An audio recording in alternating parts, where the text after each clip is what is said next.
صلی اللہ علیہ وسلم صلی علی سیدنا و مولانا محمد معدن الجود والکرم وعلی آلہ وصحبہ وبارک وسلم۔ عزیز دوستو، قرآن مجید نے نبی پاک علیہ السلام کے اخلاق عالیہ کی تعریف کی اور ارشاد فرمایا کہ وَإِنَّكَ لَعَلَىٰ خُلُقٍ عَظِيمٍ۔ اے محبوب علیہ السلام، ہم نے آپ کو خلق عظیم کا مالک بنایا۔ نبی پاک صلی اللہ علیہ وسلم نے جو اخلاق ہمیں عطا فرمائے ہیں نا، وہ کوئی عام سادے سے یا ایسے رویے نہیں ہیں جو کوئی بھی مصلح کسی کو بتا لے، بلکہ کائنات میں جو سب سے اچھی عادات اور سب سے اچھے اخلاق تھے وہ رسول کریم علیہ السلام نے ہمیں عطا فرمائے۔ اور حضور علیہ السلام نے فرمایا، میں اخلاق حسنہ کی تکمیل کرنے آیا ہوں۔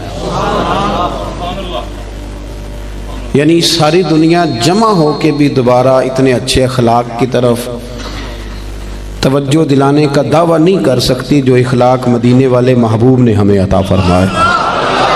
یہ حد ہے، اس سے مزید آگے کوئی بڑھ سکتا؟ وَإِنَّكَ لَعَلَىٰ خُلُقٍ عَظِيمٍ۔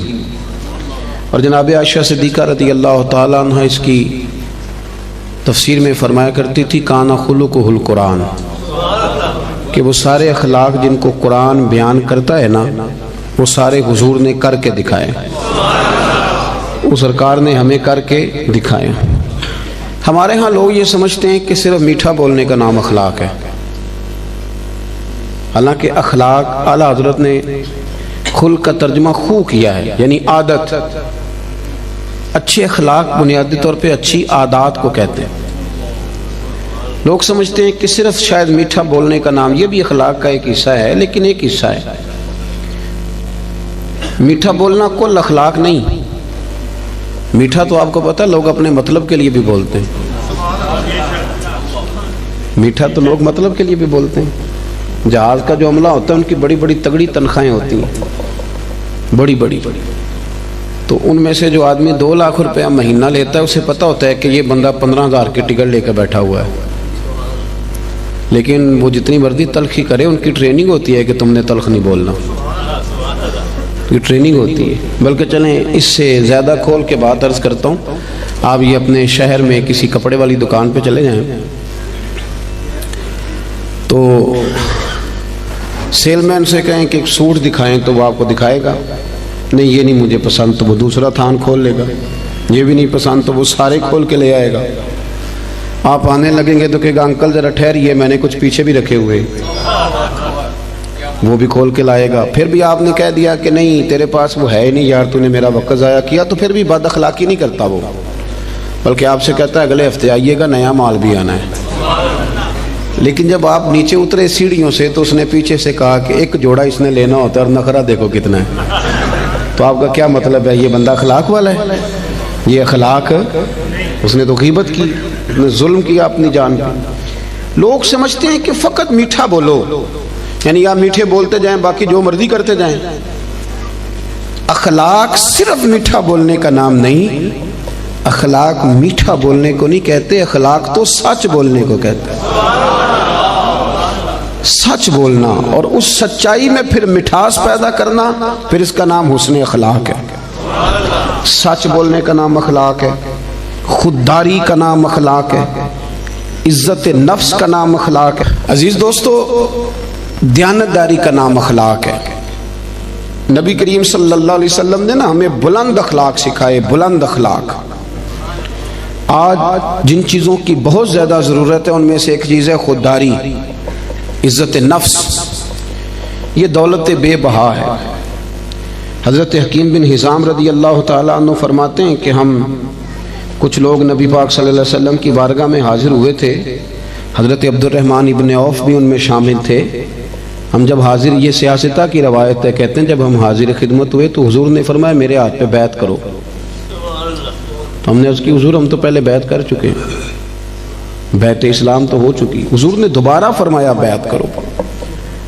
ایک صحابی نے پھر عرض کی حضور بیعت کر چکے ہیں، تو حضور نے فرمایا دوبارہ بیعت کرو، اور اس بات پر بیعت کرو کہ کسی دنیا دار کے آگے ہاتھ نہیں پھیلاؤ گے،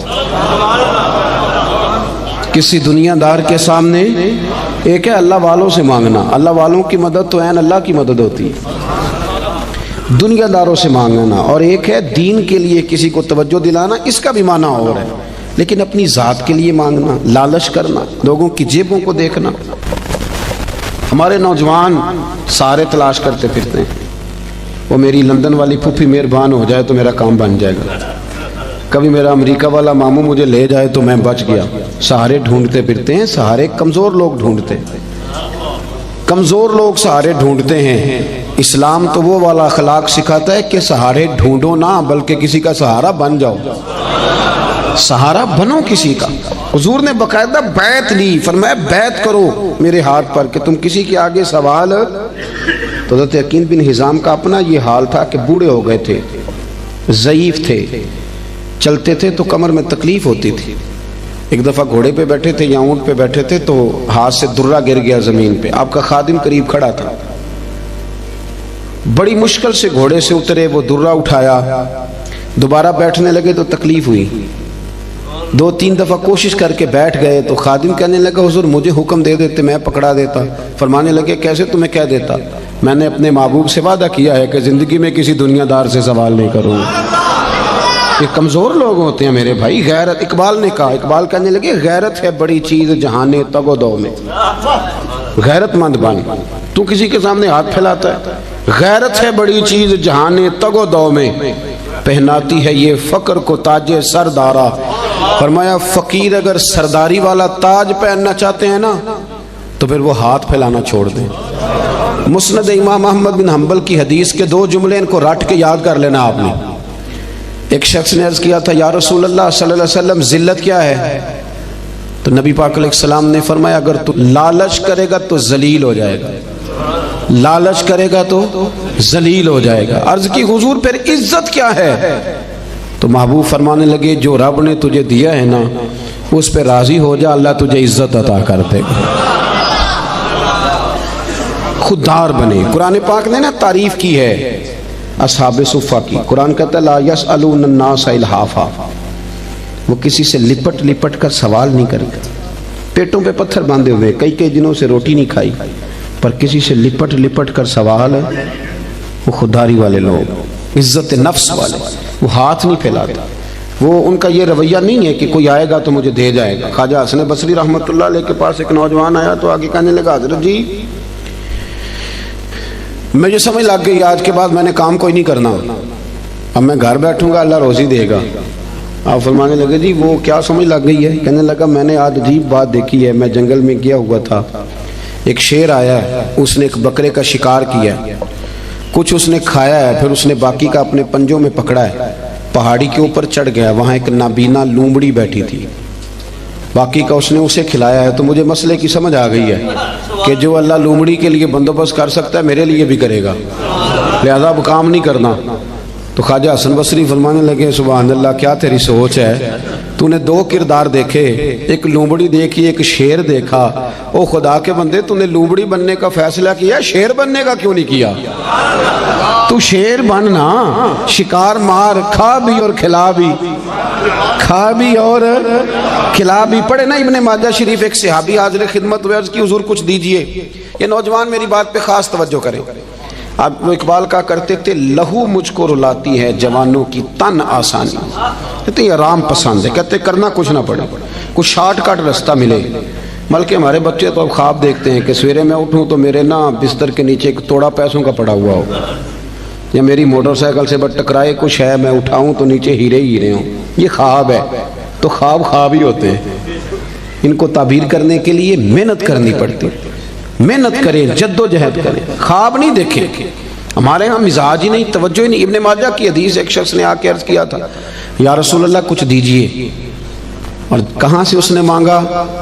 اس بارگاہ سے کہ جہاں سے قطرے بھی ملے تو دریا بن جایا کرتا ہے۔ اعلیٰ حضرت فرماتے ہیں میرے کریم سے گر قطرہ کسی نے مانگا دریا بہا دیے، در بے، یہ لفظ کیا ہے؟ در بے بہا، در الگ ہے اور بے بہا، شیر ذرا سمجھ کے پڑھا کرو، در اعلیٰ حضرت ہے نا تو ذرا اعلیٰ سوچ کے ساتھ پڑھنا پڑے گا۔ ہے نا جی. ہمارے نعت خاں کچے پکے شعر پڑھ دیتے, ہم یہاں سے پڑھیں وہ مدینے سنیں. سبحان اللہ. تو ماموں کانجن سے پڑھیں تو حضور سنتے ہیں, تو اگر فیصل آباد سے پڑھیں تو یہ کیا شعر ہوا؟ اعلیٰ حضرت کا شعر ہی اور ہے. اعلیٰ حضرت کا شعر یہ نہیں ہے کہ ہم یہاں سے پڑھیں وہ مدینے سنیں, بلکہ اعلیٰ حضرت کا شعر ہے کہ دور و نزدیک کے سننے والے وہ کان, دور سے بھی اور نزدیک سے سننے والے. ایک یہ کان ہے تو ایک کان ہوتی ہے نمک کی کان, سونے کی کان, جس میں سے کچھ خزانے نکلتے ہیں. تو اعلیٰ حضرت فرماتے ہیں دور و نزدیک کے سننے والے وہ کان, کان لالے کرامت پہ لاکھوں سلام. حضور کے جو کان ہے نا وہ کرامت کی کان ہے, وہ وہاں سے کرامت کے لال نکلتے ہیں. فاضل بریلوی کا شعر تو پھر وہ بہت ساری تفسیریں کرتا ہے نا, بر وقت نہیں کہ میں اس طرف جاؤں, مضمون پہ رہنا چاہتا ہوں. مانگا اس نے کچھ آ کے, تو نبی پاک صلی اللہ علیہ وسلم نے نا, حضور سب کو دیتے تھے اور بے بہا دیتے تھے, اور جو ایک دفعہ حضور سے مانگتا تھا کہیں اور جانے کی ضرورت ہی نہیں پڑتی تھی. لیکن اس صحابی سے, نوجوان سے نبی پاک نے فرمایا تیرے پاس کوئی شے نہیں, تو مانگنے آیا ہے. تو اس نے عرض کی یا رسول اللہ میرے گھر میں نا ایک کمبل ہے اوڑھنے کا اور ایک پیالہ ہے پانی پینے کا. صحیح بتانا, اتنا غریب کوئی اس محفل میں ہے جس کے گھر میں ایک ہی کمبل اور ایک ہی پیالہ ہو؟ بولتے کیوں نہیں, آپ ناراض ہیں؟ چلو نہ ہی کر دیں. کوئی ایسا غریب ہے؟ لیکن آپ ہر تیسرے آدمی سے پوچھیں حال کیا تو وہ رو پڑے گا, کہے گا سب سے غریب میں ہی نہیں. ہر تیسرا بندہ غریب ہے, پریشان. اتنا بھی کوئی غریب ہوگا کہ ایک پیالہ پانی پینے کا اور ایک کمبل اوڑھنے کا؟ نبی کریم علیہ السلام نے نا وہاں اسے یہ نہیں کہا کہ چل تو رو آنسو بہا, اور میں لوگوں کو بھی کہتا ہوں کہ سارے کہیں کہ بڑا غریب ہے اس کے ساتھ تعاون کرو. نا, اس غریبی پر بھی رسول کریم نے غیرت کا درس دیا. حضور نے فرمایا جا کمبل اور پیالہ لے کے آ. وہ لے کے آئے تو اللہ کے رسول نے فرمایا کون خریدے گا بھائی؟ ایک صحابی نے عرض کی حضور 1 دینار, دوسرے نے کہا 2 دینار. حضور نے 2 دینار والے کو کمبل اور پیالہ بھی بیچ دیا. اس نے نہیں کہا کہ حضور 2 ہی چیزیں تھیں وہ بھی بیچ دینے لگے ہو. حضور نے بیچ دیا اور اس سے فرمایا جا 1 دینار کی روٹی لے جا اور 1 دینار کا نا کلاڑا خرید کے لا. کلاڑا, نوجوانوں ادھر دیکھو میری طرف, دنیا میں کوئی پیشہ برا نہیں, جھاڑو مار کے بھی روٹی کھانا برا نہیں, ریڑھی لگانے والا تو بڑا باعزت آدمی ہوتا ہے. ایک کی پیشہ برا ہے, وہ ہے کسی کے سامنے ہاتھ پھیلانا, باقی کوئی شے بری نہیں. کریم رسول صلی اللہ تعالی علیہ وسلم نے فرمایا کلاڑا خرید کے لا. صحابہ کہتے وہ کلاڑا خرید کے لایا, پر اس کے نصیب دیکھو, کلاڑا وہ لایا پر اس میں دستہ میرے مصطفیٰ کریم نے اپنے دستے مبارک سے لگایا, اور حضور نے اسے فرمایا چلنا جنگل میں لکڑیاں کاٹ, کھا بھی اور کھلا بھی, پہن بھی, اور فرمایا 15 دن مجھے نظر نہ آنا, یعنی فرض نماز کے لیے آنا, اس کے علاوہ یہاں نہ آنا, جا کام کر. 15 دنوں کے بعد آیا. یہ لفظ امام سیوطی نے در منصور میں لکھے ہیں. 15 دن کے بعد آیا تو حضور نے فرمایا تیرا کیا حال ہے؟ عرض کرنے لگا یا رسول اللہ پہلے 1 کمبل تھا, اب سارے گھر کے بستر بن گئے. پہلے 1 پیالہ تھا, بڑے برتن بن گئے. اور امام سیوطی نے یہ لفظ بڑھا کے لکھے ہیں, یہ صحا کے نہیں ہیں. کہتے ہیں اس نے جیب میں ہاتھ ڈالا اور 10 دینار نکالے. عرض کرنے لگا حضور یہ رکھ لیں, مسجد اور مدرسے کے کام آ جائیں گے, یہ میری طرف سے نذرانہ. علامہ اقبال تھے یورپ میں, تو ان کے بیٹے نے خط لکھا کہ ابا جی مجھے کچھ پیسوں کی ضرورت ہے, تو آپ کا نام لے کے کسی سے قرضہ پکڑ لوں. تو اقبال نے جواب میں نظم لکھ کے بھیجی. اقبال کہنے لگے دیار عشق میں اپنا مقام پیدا کر, دیار عشق میں اپنا مقام پیدا کر, دیار عشق میں اپنا مقام پیدا کر, نیا زمانہ نئے صبح و شام پیدا کر. خدا اگر دل فطرت شناس کرے عطا تجھ کو, تو پھر سکوت لالا و گل سے کلام پیدا کر. اور اقبال کہنے لگے پتر میرا طریق امیری نہیں فقیری ہے, خود ہی نہ بیچ غریبی میں نام پیدا کر. خود ہی نہ بیچ غریبی میں, کس میں؟ یہ نوجوان کیوں نہیں بولتے جن سے میں بات کر رہا ہوں؟ غریبی میں نام. اعلیٰ حضرت فاضل بریلوی کا جو مدرسہ ہے نا بریلی شریف میں, وہ آج بھی چھوٹا سا ہے. یہ تھوڑا سا کرنی پڑتی ہے محنت شنت. تو بڑے خوددار آدمی تھے. کسی نے کہا بہت بڑے شاعر ہیں. نان پارا ایک ریاست ہے انڈیا کی, اگر نان پارا کے نواب کے لیے 2-3 شعر لکھ دیں تو مدرسہ بن جائے گا. تو اعلیٰ حضرت کہنے لگے چلو کوئی عرض نہیں, لکھ دیتے. یہاں تقریریں بکتی نہیں، نعتیں بکتی نہیں، یہاں بڑا کچھ نہیں ہوتا نیلام. تو 2 شعر لکھ دیں. کہنے لگے لکھ دیتے. کیا خوبصورت شعر لکھے. کہنے لگے کروں مدح اہل دول رضا اور پڑے اس بلا میں میری بلا، میں تو گدا ہوں اپنے کریم کا، میرا دین پا رہا ہے نان. اعلیٰ حضرت کے چھوٹے بیٹے تھے حضور مفتی اعظم ہند مولانا مصطفیٰ رضا خان صاحب. علامہ ارشد القادری ایک بہت بڑے عالم گزرے ہیں، وہ جمشید پور میں رہتے تھے. کہتے میں نے ان کو بلایا اعلیٰ حضرت کے صاحبزادے کو محفل پہ. تو جب جانے لگے نا تو میں نا لفافے میں کچھ رقم رکھ کے بطور نذرانہ دینے لگا. نذرانہ سنت ہے، یہ تحفہ ہے. کہتے ہیں حضور مفتی اعظم نے مجھ سے پوچھا یہ کیا ہے، تو مجھے کہنا چاہیے تھا نذرانہ ہے، تحفہ ہے. میرے منہ سے نکل گیا حضور کرایہ ہے، آنے جانے کا کرایہ ہے. تو کہتے ہیں میرے منہ سے نکل گیا تو حضرت نے لپیٹ کے پیسے میری جیب میں دیے. کہنے لگے ارشد القادری صاحب یہ رکھیے، میں احمد رضا کا بیٹا ہوں، میں کرایہ کا مولوی نہیں کہ جو کرایہ دے گا اور مجھے بلا لے گا. میرے والد نے بتایا ہے کروں مدح اہل دول رضا، پڑے اس بلا میں میری بلا، میں گدا ہوں اپنے کریم کا، میرا دین پارا ہے. نوجوانوں یہ اخلاق سب سے پہلے سیکھو، سب سے پہلے کہ کسی دنیا دار کے سامنے ہاتھ آپ محنت کریں. اللہ تو محنت کرنے والے کو محبوب ہی بڑا رکھتا ہے.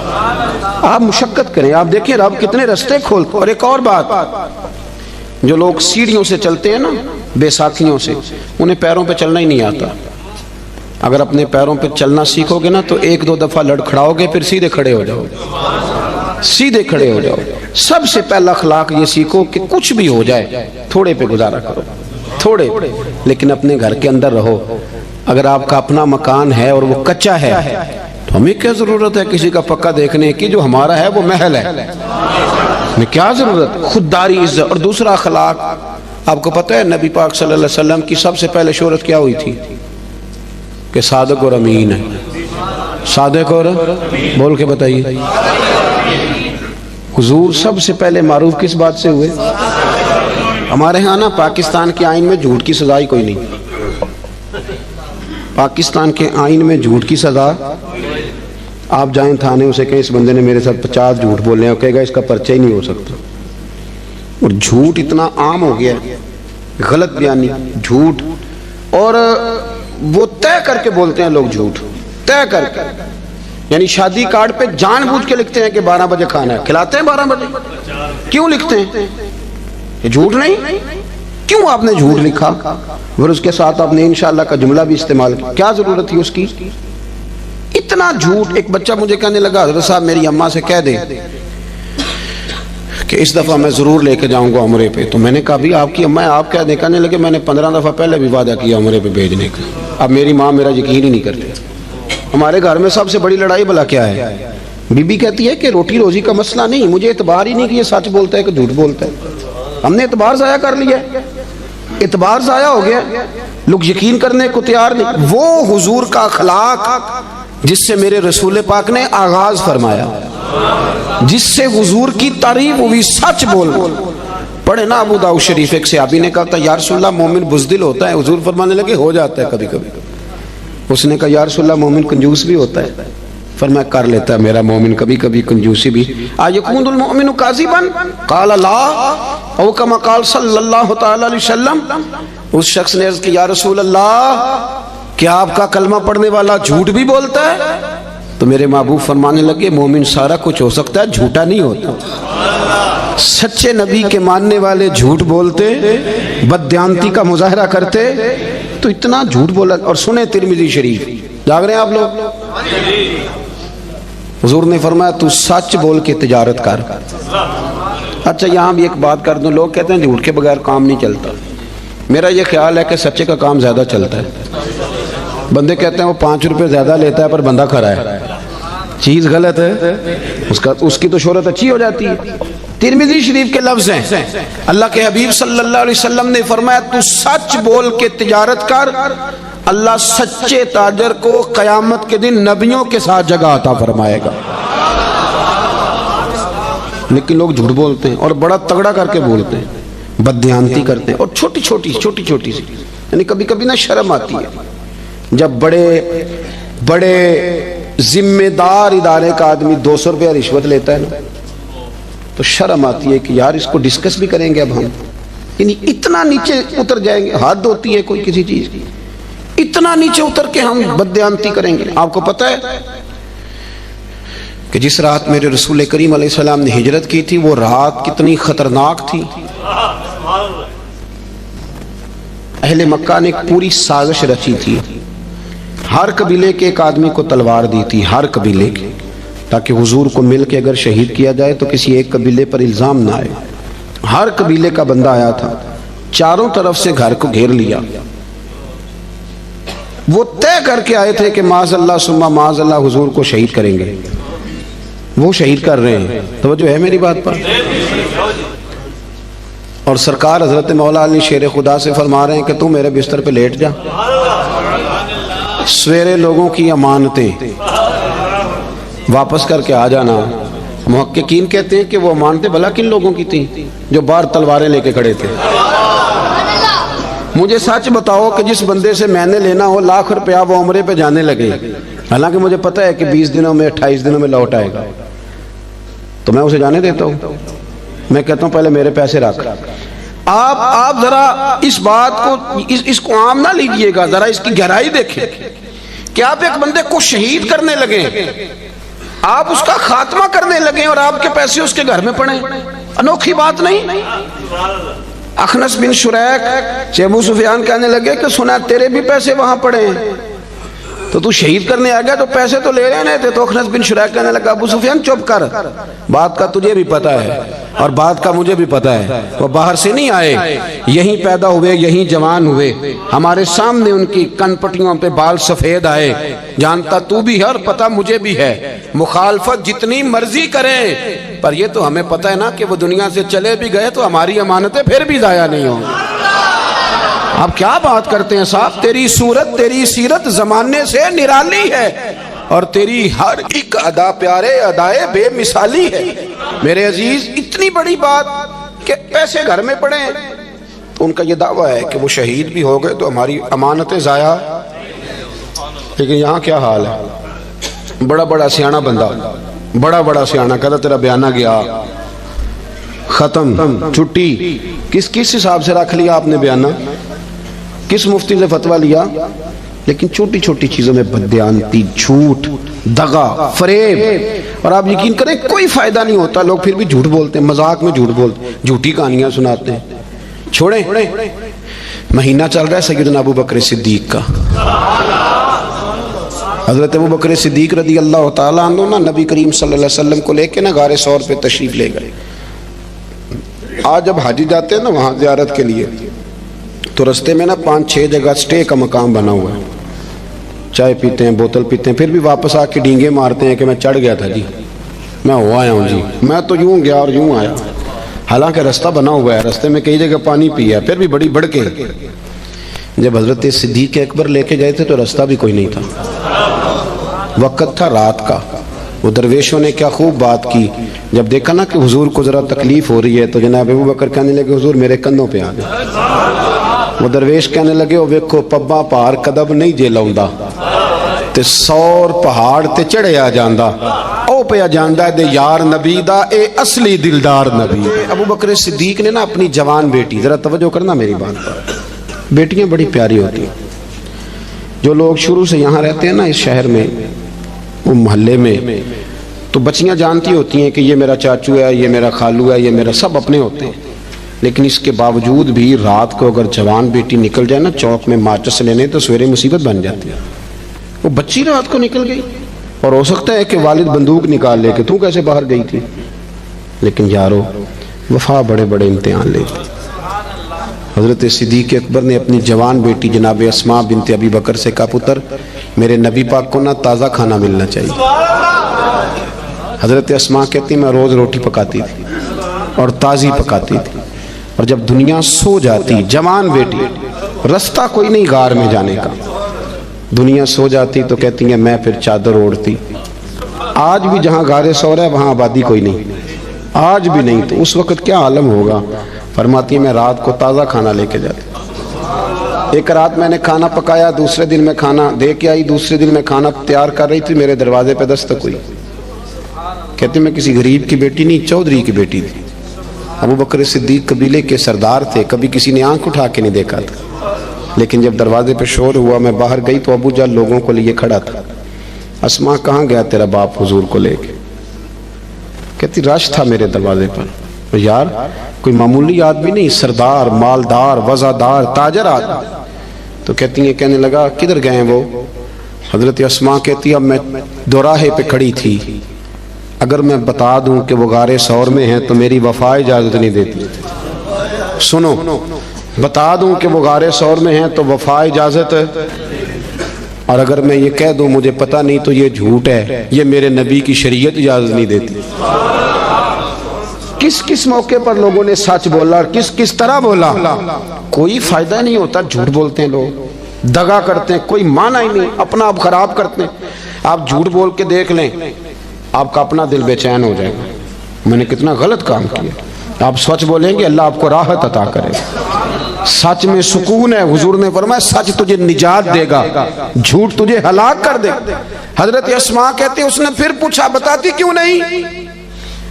کہاں گئے تیرے والد حضور کو لے کے؟ آپ فرماتی ہیں 1 منٹ تھا میرے پاس فیصلہ کرنے کے لیے، شریعت بچانی ہے کہ وفا بچانی ہے، 1 منٹ تھا۔ کہتی اس نے تیسری دفعہ کہا تو پھر میں تھی تو بی بی پر میں نے ساری ہمت جمع کی اور میں نے فیصلہ کیا کہ میں نے شریعت بھی بچانی ہے، وفا بھی بچانی ہے۔ کہتی اس نے تیسری دفعہ کہا بتاؤ کہاں گئے؟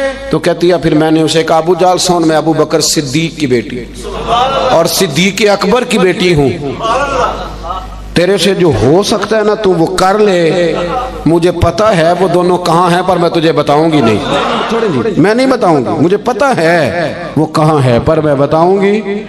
ہاں عشق تے اگ دوم ایک برابر، پر عشق دا سیک ودھیرا، اگ تے ساڑے ککھ تے کانے، عشق ساڑے تن میرا، تے اگ دا دارو می تے پانی، کوئی دسے ہاں پلا عشق دا دارو کیڑا، بلے شاہ تے کچھ نہیں بچدا جتھے عشق ہراں دا ڈیرا۔ فرمایا دونوں چیزیں بچانی ہیں۔ میں نے فوراً کہا، میں نے کہا مجھے پتہ ہے پر میں بتاؤں گی۔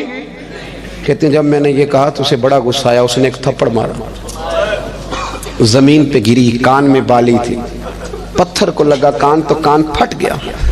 کہتی میں سردار کی بیٹی تھی، میں کو کسی چھوٹے آدمی کی تو نہیں تھی نا۔ جب کان پھٹا تو لوگوں نے ابو جال کو پکڑا، ادھر آ تو بچیوں کے منہ لگتا ہے، خیال کر، لوگ اسے لے گئے۔ کہتی میں اسی حال میں اٹھی، میں نے اپنے کانوں پہ چادر لپیٹی اور پھر روٹی پکائی، اور پھر میں نے دیکھا کہ ذرا لوگ زیادہ گہری نیند چلے جائیں، رات گہری ہو جائے تو میں غار ثور میں گئی۔ کہتے جب وہاں کھانا رکھا، دیا جلایا تو جناب صدیق اکبر پریشان ہو گئے، اسماء پتر منہ کیوں لپیٹا ہوا ہے؟ بیٹی رہتی ہو نا دو کہیں تو وہ ٹیلی فون پہ رات فون پہ صحیح بات نہ کرے تو ابا ساری رات سوتا ہی نہیں، پتہ نہیں تینوں کی، اور بچی منہ لپیٹا، کیا ہوا؟ کچھ نہیں آپ کھانا کھائیں۔ کیا ہوا ابا جی؟ دیکھیں کیا پکایا۔ اسماء پتر بتا کیا ہوا؟ جب جناب صدیق اکبر کی تشویش دیکھی تو حضور سید عالم آقا کریم نے فرمایا اسماء بتاتی کیوں نہیں، کیا ہوا؟ عرض کی حضور کچھ نہیں، ابو جال آیا تھا، اس نے پوچھا ہے میں کیا کرتی، اگر بتا دیتی تو دل اجازت نہیں دیتا تھا، اور اگر جھوٹ بولتی تو آپ کی شریعت میں منع ہے۔ حضور میں نے اسے کہا ہے مجھے پتہ ہے بتاؤں گی نہیں، تو اس نے تھپڑ مارا ہے۔ یہ کہہ کے جناب اسماء نے جب چہرے سے کپڑا ہٹایا تو خون پھر بہنے لگا۔ حضرت صدیق اکبر نے آنسو سمیٹ کے دامن میں چھپائے تو میرے محبوب نے ہاتھ اٹھائے، کہا اے اللہ میں ابو بکر سے راضی ہوں، تو بھی میرے صدیق سے راضی ہو جاؤ۔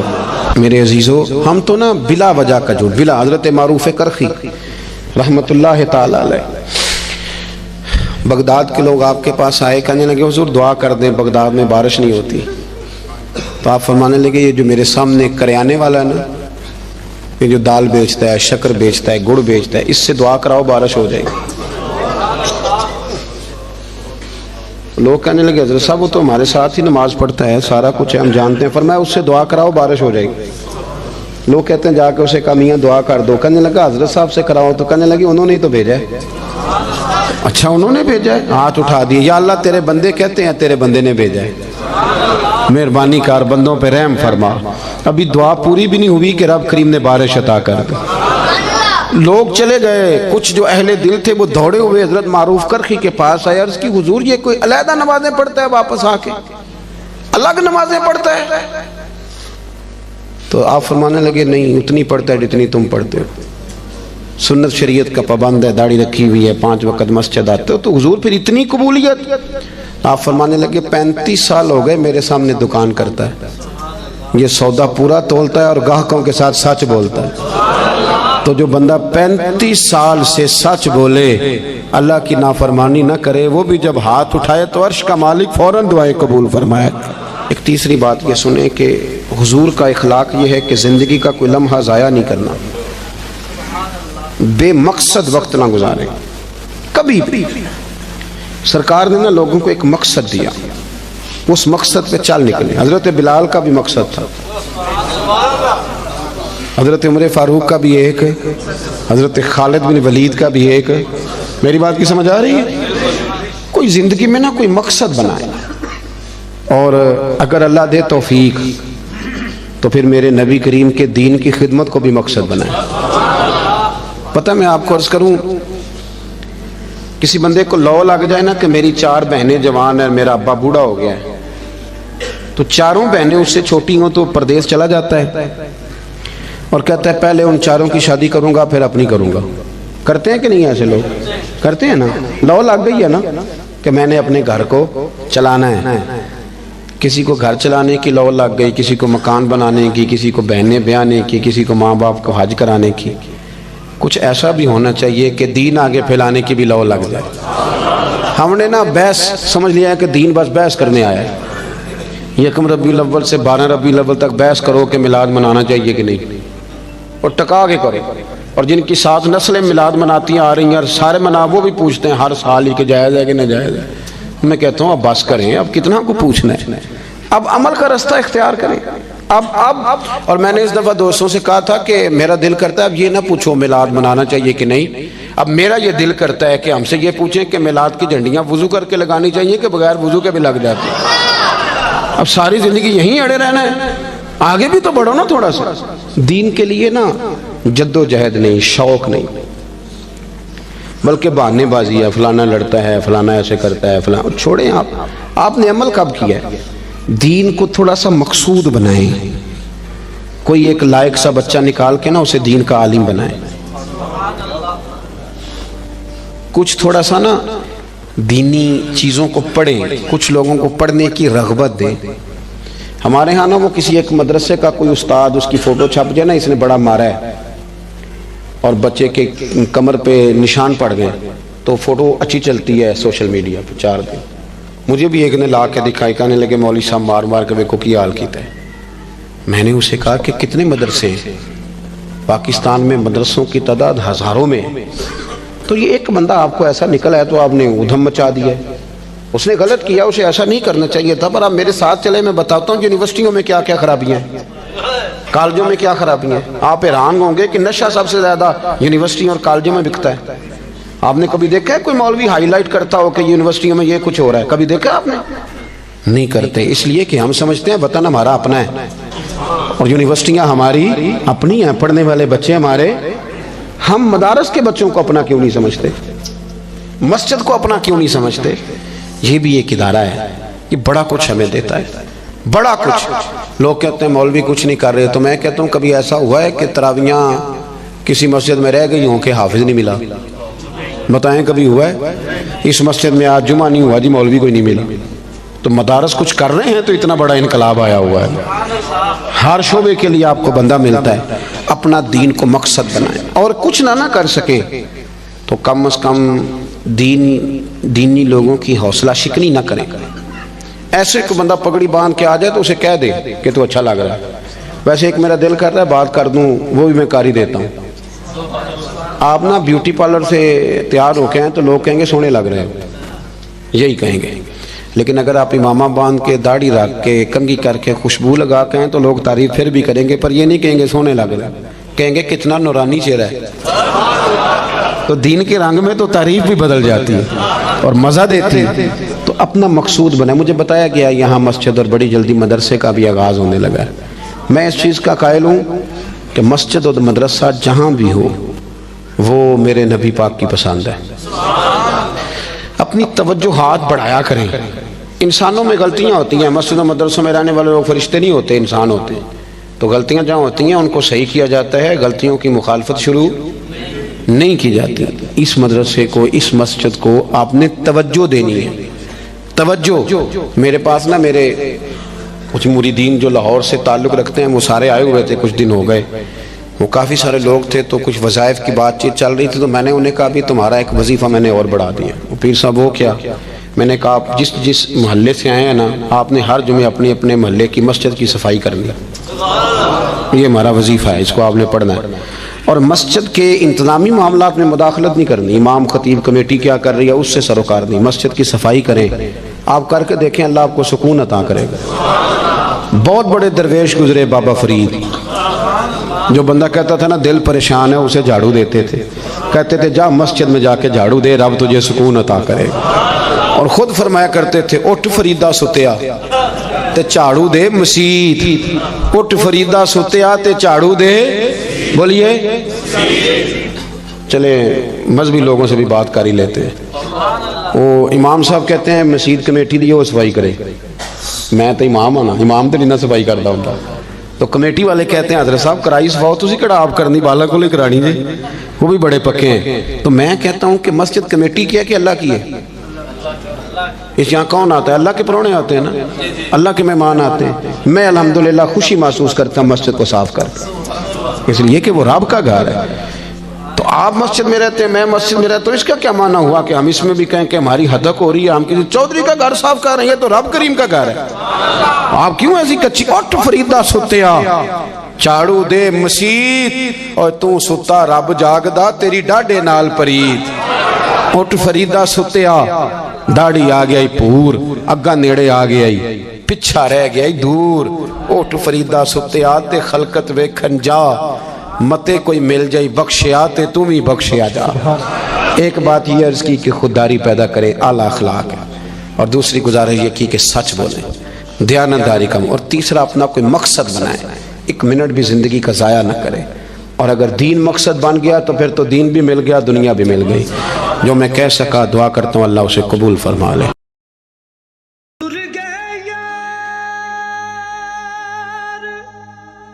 جدائیاں والے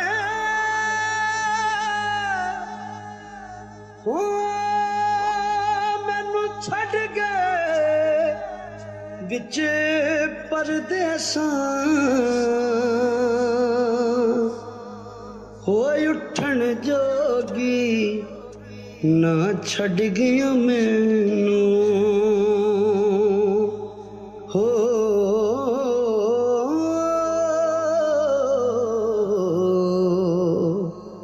بیٹھی ہنجواں ہار نہ چھڈنا، چھڈ یار دا بوہا، ہو جاویں گی روگی جیڑی بکری جڑوں وچڑی، تے او بگیاڑا جوگی